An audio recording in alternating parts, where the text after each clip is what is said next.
in the face, square in the face. This fucking world better prepare to get laced because they're gonna taste like. Suatu ketika ada seseorang mengetuk pintu rumah Rasulullah Sallallahu Alaihi Wasallam dan Fatimah membuka pintu rumah tersebut dan mengatakan, untuk apa engkau datang kemari? Ayahku sedang sakit. Orang tersebut mengatakan, tidak, aku harus bertemu dengan ayahmu. Untuk apa? Ayahku sedang sakit. Fatimah menutup pintu rumah itu dan Rasulullah memanggil Fatimah dengan mengatakan, Fatimah, dialah malaikat maut Fatimah. Dialah yang memutuskan kebahagiaan sementara wahai Fatimah. Dia yang akan bertemu denganku wahai Fatimah. Inilah hari terakhirku wahai Fatimah. Dan Fatimah tidak lagi mampu membendung air matanya. Ia paham bahwa ini adalah detik-detik wafatnya Rasulullah Sallallahu Alaihi Wasallam. Dalam keadaan lemah, malaikat maut menjumpai Rasulullah Sallallahu Alaihi Wasallam. Rasul bertanya di mana malaikat Jibril, dan malaikat Jibril pun datang menjumpai Rasulullah. Rasul bertanya, apa hakku di hadapan Allah Subhanahu wa taala wahai malaikat Jibril?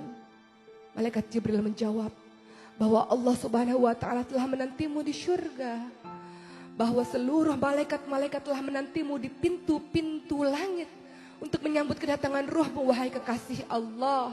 Dan apa yang dilakukan Rasulullah? Rasul tidak tersenyum. Malaikat Jibril berkata, kenapa kau tidak tersenyum? Aku memikirkan umatku wahai malaikat Jibril. Bagaimana dengan umatku sepeninggalanku? Malaikat Jibril mengatakan, aku pernah mendengarkan Allah berfirman, tidak akan masuk surga kecuali orang-orangmu, umat-umatmu yang masuk surga terlebih dahulu. Maka perlahan-lahan ditariklah ruh dari Rasulullah Sallallahu Alaihi Wasallam dan Rasul mengatakan, betapa dahsyat rasa sakit ini wahai malaikat, betapa dahsyat rasa sakaratul maut ini. Kalau engkau mau wahai Allah, timpakan rasa sakit seluruh umatku terhadapku wahai Allah. Rasulullah Sallallahu Alaihi Wasallam memikirkan bagaimana rasa sakit sakaratul maut umatnya, dan kemudian Rasulullah Sallallahu Alaihi Wasallam pun semakin menderita sakit yang sangat parah, seperti dicacah oleh pedang rasa sakaratul maut tersebut. Dan apa yang dilakukan oleh Rasulullah?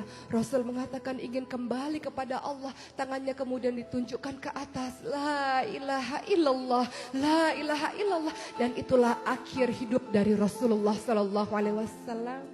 Aisyah bingung, Aisyah merasa bersedih. Kemudian ia berlari di depan pintu rumahnya dan mengatakan, Rasulullah telah wafat. Rasulullah hari ini telah meninggalkan kita semua. Bagaimana dengan kita? Ketika Rasulullah SAW sangat mencintai dan merindukanmu, bagaimana dengan lisanmu? Apakah senantiasa bersalawat kepada Rasul? Bagaimana dengan perbuatanmu? Apakah senantiasa menjalankan sunnah-sunnah Rasulullah?